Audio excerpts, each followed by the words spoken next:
of unidentified flying objects. That's it. And I think his wife co-piloted. Are we running? I mean, is this what everybody knows this is Pua Park or no? Well, the name just came to me because there's one thing different that I find about the roadside plantings here on the island. What is grown in gardens in Hawaii that's really wild, like whether it's native here or not. And there was just parks everywhere had the same old thing, like nothing against tea plants or all the popular plants, but when they're everywhere you look, my idea was to try to do a volunteer thing. I had a ton of plants I could donate. I realized that certain very beautiful flowers were still cheap at the retail stores, and I just started putting in a lot of plants of my own.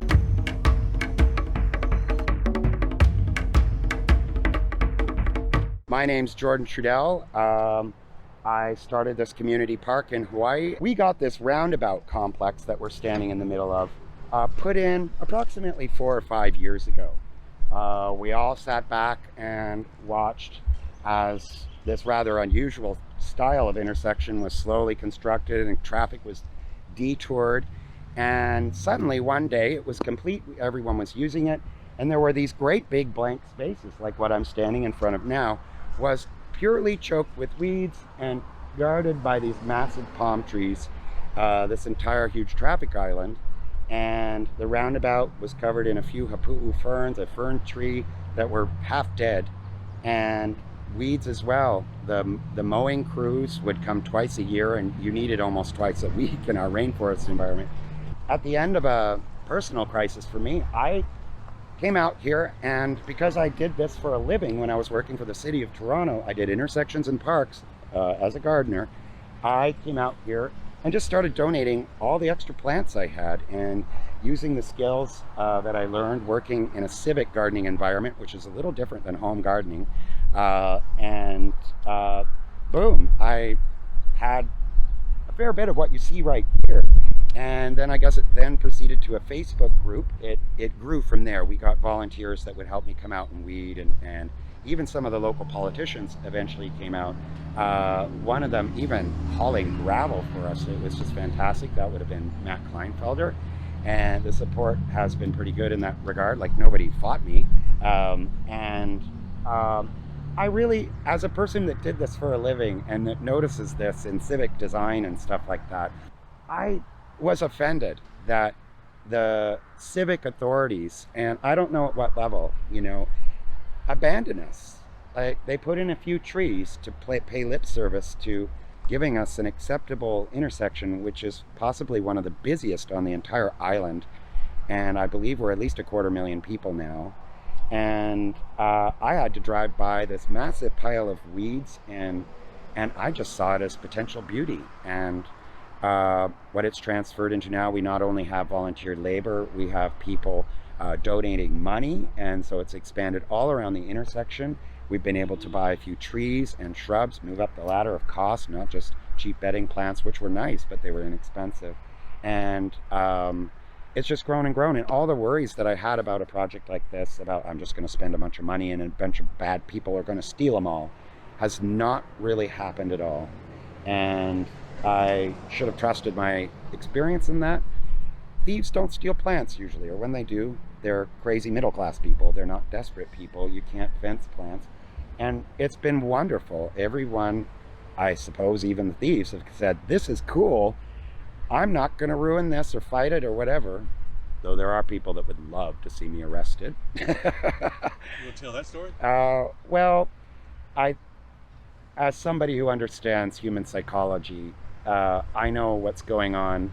And I guess to put it on an easy level, when you start to succeed at something and you're not a sanctioned class of person like a construction worker making a road, I'm not working in any official capacity. When people see you succeed, the first thing that comes out of toxic people that are feeling insecure is envy.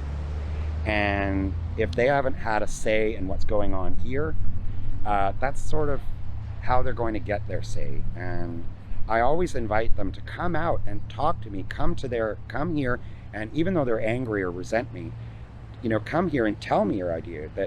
But what's really crazy is they don't realize what they're proposing inadvertently, but most people I encounter are really determined to control exactly what I do out here by their computer screen. It's just part of the madness of our times, and it has been a challenge to get enough people out here to volunteer.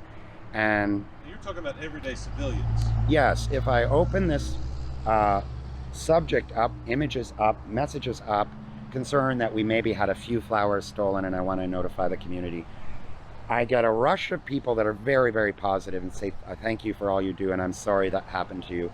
But I get an equal rush at the absolute opposite of the pole. How dare you do what you're doing? As one friend said to me, they want me sanctioned somehow. And that just says, so we can control you. I want it to be where anybody can come and contribute. But you have to start the path. I started this path, so if you want to follow my path to a certain extent, you have to follow my cue. But I've always been for anybody to come out here and start their own path. They just have to have a plan, as long as it doesn't sort of clash with mine or isn't utterly ridiculous and they won't listen to reason. Anything else is welcome.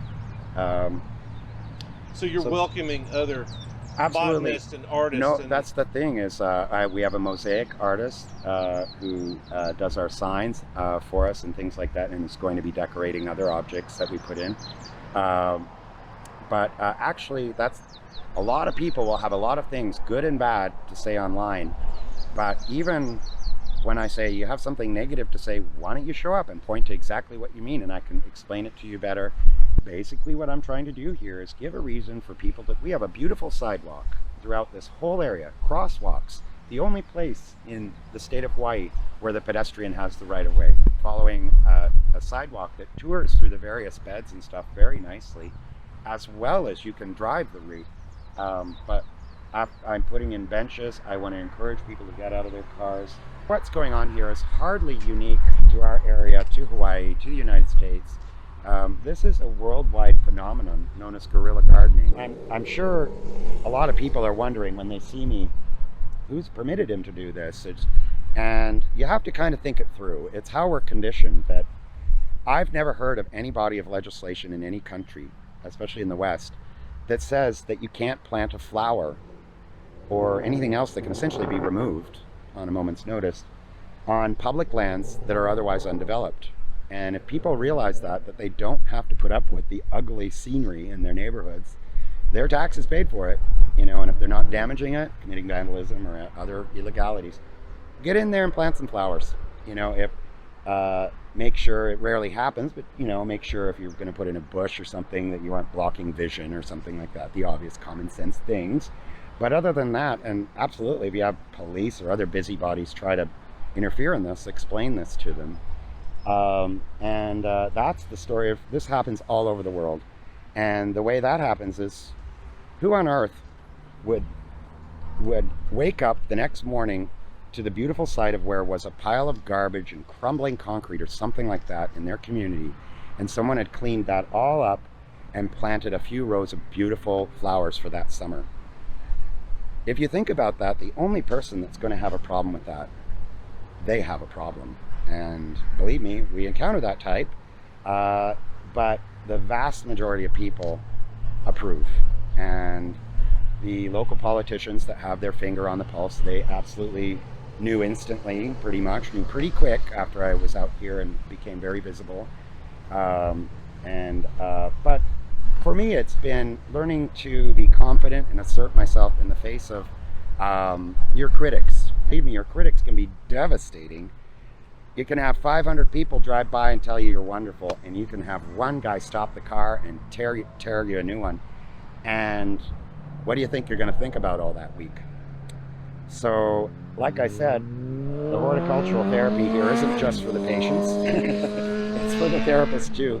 I have to be the head of this. I have to represent it. I have to face the will of the people, good or ill. And thankfully, I learned to focus on the positive messages, and the most valuable lesson has been how this reveals to me that so many people who are hurt will just try to hurt. And in that dynamic, I've learned to feel compassion for even the most destructive attitude towards the garden. And so add that to the stack of the positive forces that a creation like this starts. It can reduce vandalism in a community. Even people that would normally vandalize something suddenly go, why would I want to do that? All those flowers over there look pretty cool. I've met the very rare human that doesn't adore flowers. Maybe it's a kind of macho man that doesn't want to admit it. At the end of the day, just like monkeys like bananas, human beings love flowers. I think monkeys love flowers too. It brings out something in people. Now when they drive to town, they're not confronted with a pile of weeds and garbage and stuff. Instead, they see it's a community where they have people that care enough to volunteer. And I know from my travels, your average American, Canadian town will usually have a gang of little old ladies, maybe church ladies. It's usually the ladies. They adore flowers. I find the female sex is more sold on flowers. However, that's cultural. That's something I think we all love about women. And they'll get together and they'll do an assembly of beautiful flowers around the town sign, because usually towns don't have a huge fleet of city workers to do such things. And places like churches or other community meetings is where they'll get the idea and come forward and do that. Now, like I said, we live in a community that's really unique. We're really kind of disconnected in various ways. Part of it is people won't get out of cars, and the distances are great, and the terrain is rough, and thick jungles, and just the dynamics and geography kind of cut us all off a little bit. And then Hawaii is a really international meeting place. We're all from so many different languages and cultures, and it's a way that people can feel, I guess, like we have a central place and a central idea, and our town looks good. It looks like a place, instead of looking like a place where people have social problems. I mean, the first step in this, beyond trying to help people, is stop it from looking like a place where broken people live. Have it look like a place where people are living out their dreams, or trying to. And that is the idea behind, redecorating something like a whole park or an intersection of a town, a central focus in a town or a city, your block, whatever. It's probably the number one effect is it makes people, it's subtle. They probably won't even notice it, but I bet you so many of these people, I've had people tell me that them and their family just love it, that when they come to town, they get a little drive around this botanical garden in a way, and that's much better than looking at half chopped up weeds and a few pieces of strewn garbage. Is they just know, I think they might suddenly realize when they're in the supermarket or something, they got a little bit more stride in their step. That's really how it works. It can be so subtle, nobody will consciously realize it, but this is how you start generating a good sentiment about where people live. It shouldn't be hard to look at, and that's kind of a no-brainer. Again, that can be cultural, that can be based on how much money in a community is extra, how desperate the community can be. Third world locations do this, but it is probably the wealthier people in the community that might have something to do. But I've grown a lot of these plants in my backyard, and that's the other beauty of it, is it's as successful as you have time to dedicate to it. It doesn't take a lot of money.